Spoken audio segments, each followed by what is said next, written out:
So I'm grateful, though, that we do represent a real organization. In other words, we can't cheat too much because we really, there is an FBI, there is a behavior analysis unit. You know, you did your show, those people really exist, those SWAT people exist. And they watch you, don't they? Of course they do. They do. There was a pressure. There was definitely a daily pressure to, in a good way, I want to honor these people. And Joe felt the same way. I think we all felt the same way. I don't want to do something silly or something egomaniacal or be worried about, worried about it, how does my hair look? I just want to honor the people that have to do this in the real world. The Action Jackson aspect of, you know, of playing an FBI agent, you know, went away. You know, I'm thinking, oh, this is gonna be, I'm a fan of Die Hard. You know, I can watch it all day long. I'm like John McClane, you know.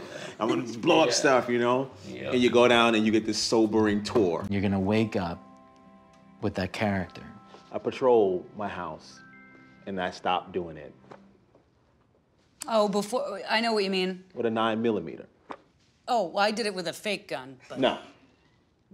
Around your house? Around my, well, when I started on the show, which was just a year before Real Joe, he was walking around with a real gun. Were you? I just had my home, you know. But were you practicing for your craft, or were you? No, you take a little bit of it at home. You gotta take a bit of it. You gotta take a bit of it. You had a fake gun. Because a window is closed doesn't mean it's locked. Is this something that you currently feel and go through, or was it a phase that you went through? I'm much better.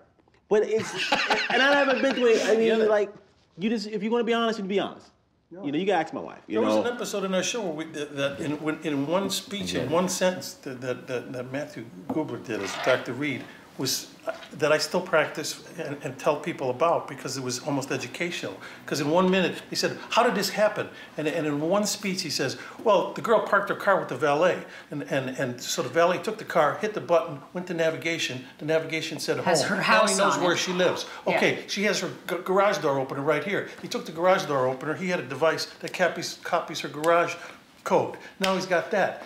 Now, most people who have a house with the garage attached do not lock the door between the house and the garage because they know the garage door is closed. So this guy now knows where she lives, knows how to get in the garage, and now can get in the house. And he says this all in one sentence.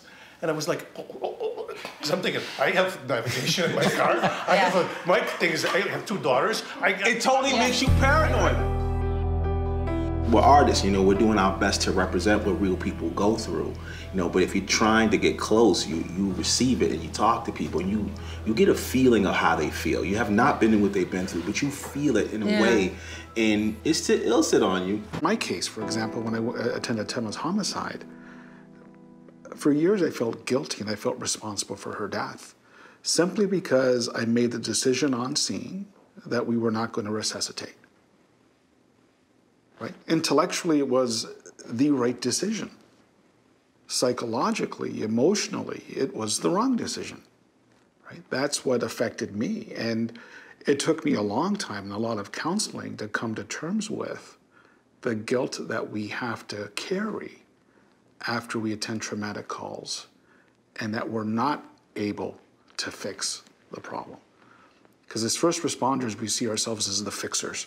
We'll go in and we'll do whatever we can to get the job done. But what we can't, we blame ourselves for that. Right? And that's the problem. But that's an impossible burden. It is. It's an unwinnable burden. What stops these services, Vinny, you think? I think one of the main reasons is, I call it the John Wayne syndrome. When we look at John Wayne and the character he portrayed, you know, he was a man's man. We see it changing today. It's a very gradual change. But when you have leaders in organizations that still use phrases like, if you can't handle the heat, get out of the kitchen, what does that tell you about the leadership? So sometimes I truly do believe it's the system and the leaders within the system. On the flip side, it's your colleagues on the front line. You know, those individuals who want to maintain that bravado. You know, I got an email from a paramedic a couple of weeks ago who was ridiculed for speaking up about his PTSD, and he was an embarrassment to the uniform, and how can you come forward and ask for help? You shouldn't be in this line of work. You know, so when you have your own colleagues saying that, you know, so one thing that I've been speaking about for the past year and a half is basically needing a culture change not only from the top down, but also from the bottom up.